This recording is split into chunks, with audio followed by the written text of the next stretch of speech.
Vulnerability is defined as uncertainty, risk, and emotional exposure. Can you name one act of courage that you've ever been involved in or that you've ever even witnessed that did not involve uncertainty, risk, and emotional exposure? And it's a loaded question because I know the answer is no, because I've asked it thousands and thousands. I've stood in front of Navy SEALs and Special Forces military personnel and said, I want you to try hard to give me an example of courage that didn't require vulnerability. And in 10 years, I've never had a single person give me an example of courage, even on the field, that doesn't involve vulnerability. If you think you're being brave and it doesn't involve risk or uncertainty, you're not being that brave. You know how it's going to turn out. It's not courage. And so in that moment, people go, shit, but I want to be brave and I don't want to be vulnerable. And I'm like, therein lies. No one wants to be uncomfortable. No one wants to be vulnerable, and everyone wants to be brave. And it just doesn't work like that. I mean, when I ask people what is vulnerability, people would say, initiating sex with my wife, sending my child out the door who thinks he's going to make the first chair in orchestra and knowing he's probably not going to make the orchestra at all, getting fired, starting my own business, saying I love you first in a relationship, trying to get pregnant after my first miscarriage. Vulnerability, it's uncertainty, it's not knowing, but doing it anyway because it's the brave thing to do. The problem is, I think, that the greatest shame trigger for men is do not be perceived as weak. And in our culture, we believe that vulnerability is weakness. So you don't have to skip too many steps before you go, hey, it's shaming to be vulnerable. And so men do two things in the face of shame: pissed off or shut down, put on a mask. And so what we're learning and what people are starting to see very quickly is you cannot be a courageous leader if you're not vulnerable. If you're not willing to have hard, uncomfortable conversations, give hard feedback, receive hard feedback, excavate issues like Charlottesville that no one wants to talk about. Like, discomfort is the great enemy of courage. Like, my motto is, we say it here all the time, choose courage over comfort, because you can't have both. And if you think you're being brave and you're super comfortable, you're not being that brave. I was so shocked to learn in the research that the opposite of belonging is fitting in. Because fitting in is assessing a group of people and thinking, who do I need to be? What do I need to say? What do I need to wear? How do I need to act? And changing who you are. And true belonging never asks us to change who we are. It demands that we be who we are. Because if we fit in because how we've changed ourselves, that's not belonging. That's not belonging, because you betrayed yourself for other people, and that's not sustainable. You start to lose yourself. So I think it's hard. You have to show up as who you are. You can lose yourself in the fitting in, and you can lose yourself in the rebuttal to the fitting in. It's really hard. I mean, it's this thing that, it's a quote that is, Braving the Wilderness is all about this, starts with this quote from Maya Angelou, that we're never free until we belong nowhere. We belong everywhere, which is nowhere, which is no place at all. Which I thought was a terrible quote for many years. And I was like, why are you saying that, Dr. Angelou? But then I realized, and she says, the cost is high, but the reward is great. I think that's the thing, that I feel like I belong everywhere I go, no matter where it is or who I'm with, as long as I never betray myself. And the minute I become who you want me to be in order to fit in and make sure people like me, is the moment I no longer belong anywhere. That is hard. I mean, that's a hard practice. That's an everyday practice. Blame. How many of you are blamers? How many of you, when something goes wrong, the first thing you want to know is whose fault it is? I'm like, hi, my name is Brene, I'm a blamer. How many of you go to that place when something bad happens, the first thing you want to know is whose fault is it?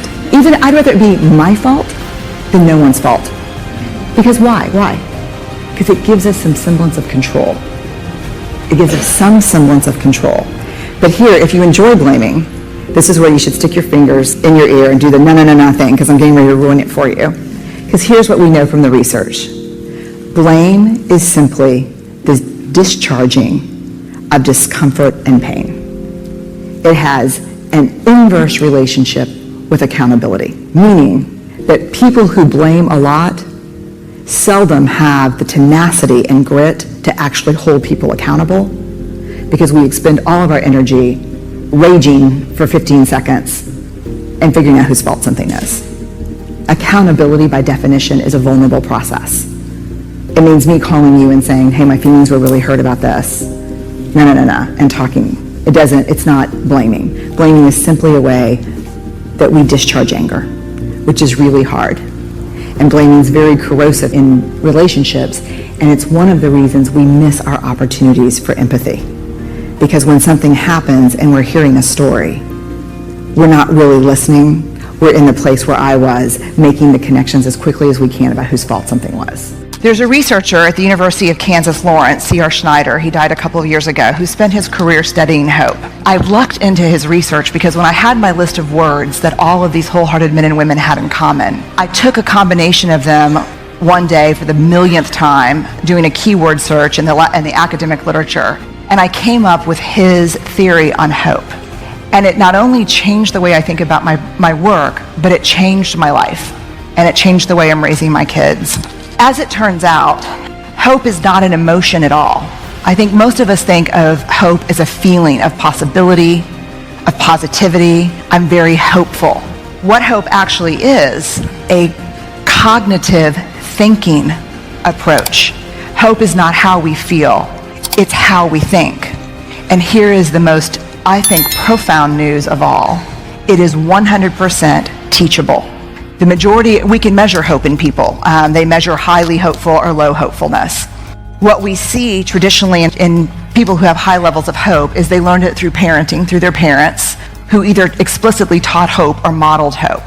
And as you can see, there are three pieces of it: goals, pathway, and agency.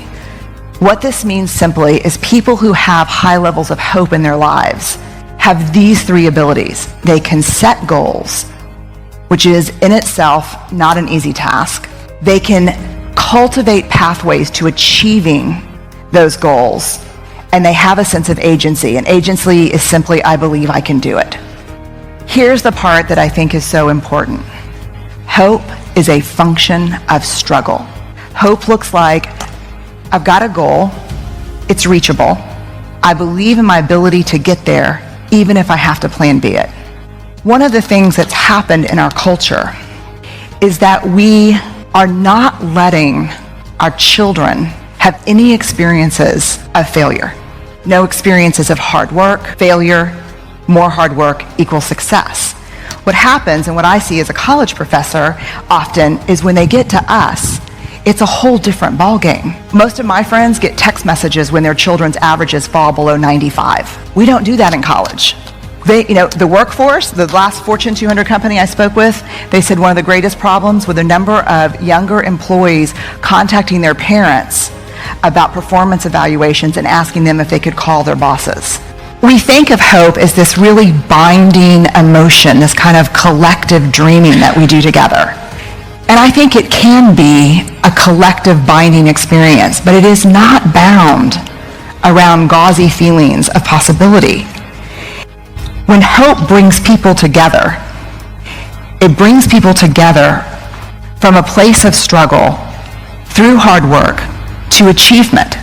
And people who experience that together, whether you're a team working in an ad agency on the next presentation, or you're a family, or you're a group of kids in class, what brings people together is the sense of success, of accomplishment, having experienced struggle.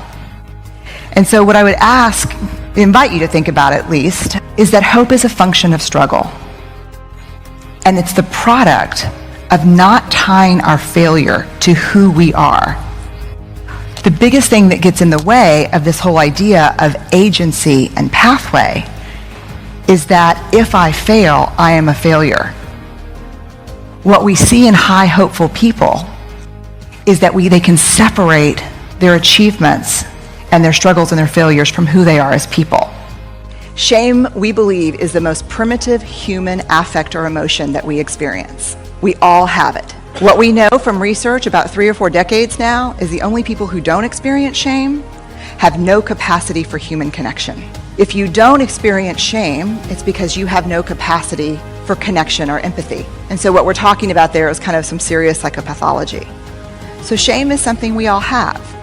It drives 2 primary tapes or kind of ways of thinking. The 2 big things that shame drives is never good enough and who do you think you are?